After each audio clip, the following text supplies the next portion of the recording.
Students, today I am teaching to you the subject of Social Science, Class 8 Standard, Portion History, Chapter 5, Craft and Industries, शिल्प और उद्योग. Concentrate in my class, students.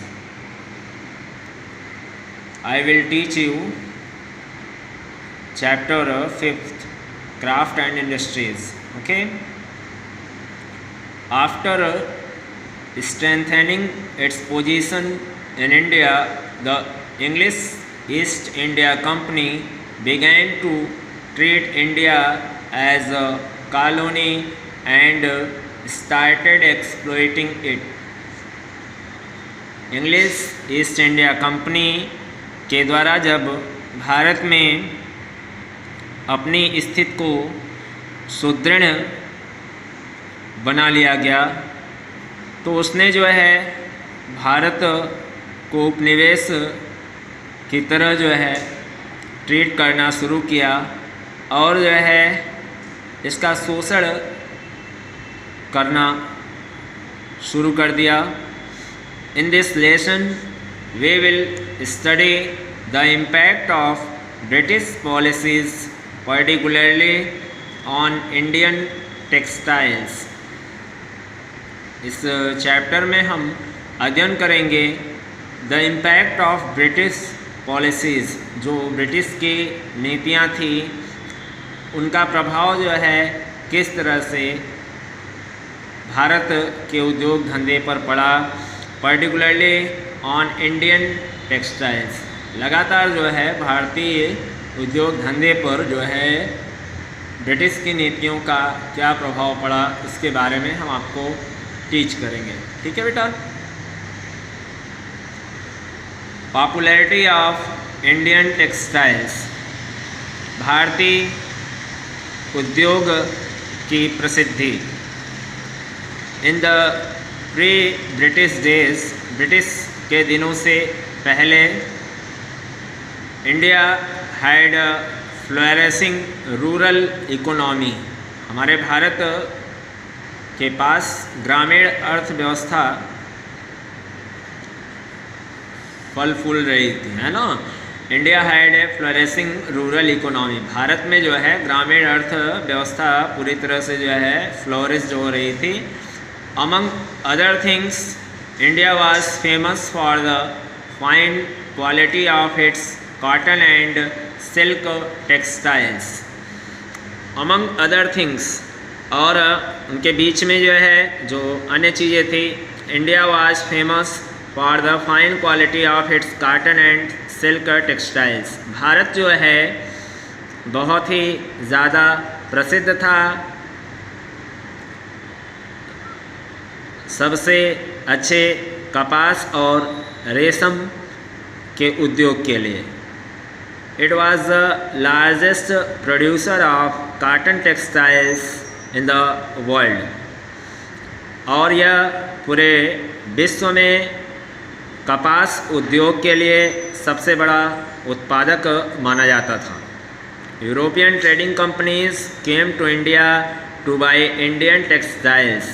और Europe से कई व्यापारिक कंपनियां जो है भारत में आई थी भारतीय उद्योग को जो है खरीदने के लिए.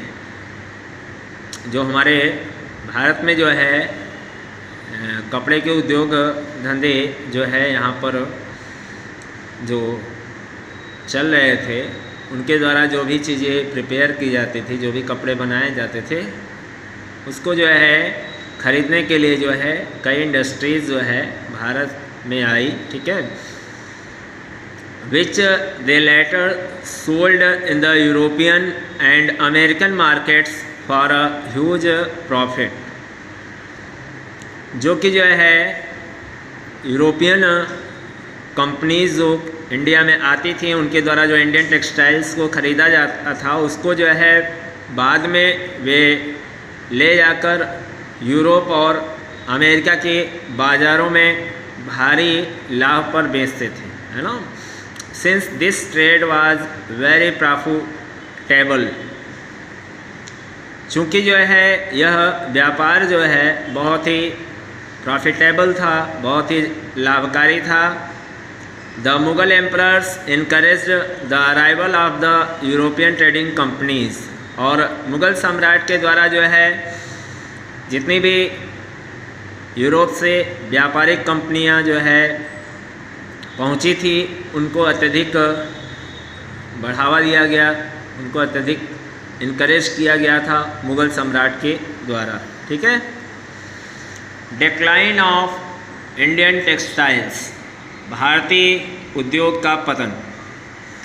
You will be surprised to know that despite the growing popularity of Indian textiles the fundamentals of the industry were not strong. ठीक है ना। यू विल बी सरप्राइज, आपको जो है बहुत आश्चर्य होगा, to know that despite the growing popularity of Indian textiles, भारतीय उद्योग की इतनी अत्यधिक प्रसिद्धि होने के बावजूद, the fundamental of the industry, उद्योग के बुनियादी जो रूप थे वो अत्यधिक मजबूत नहीं थे, है ना। मूल रूप से जो है जो उद्योग की बुनियाद थी वह स्ट्रॉन्ग नहीं थी, है ना। By the late 18th century, 18वीं शताब्दी के अंत में, the textile industry of India had declined considerably because of reduction in demand. The textile industry of India, Bharat का जो उद्योग धंधा था, हैड डिक्लाइंड, पतन हुआ उसका, considerably because of reduction in demand, क्योंकि जो है सबसे ज़्यादा जो है जो पहले डिमांड थी वो जो है अब क्या हो चुकी थी, कम हो गई थी, है ना। इससे जो है मतलब मांग काफ़ी कम हो गई थी, जिसके कारण जो है भारतीय उद्योग धंधे का पतन हुआ। ठीक है ना।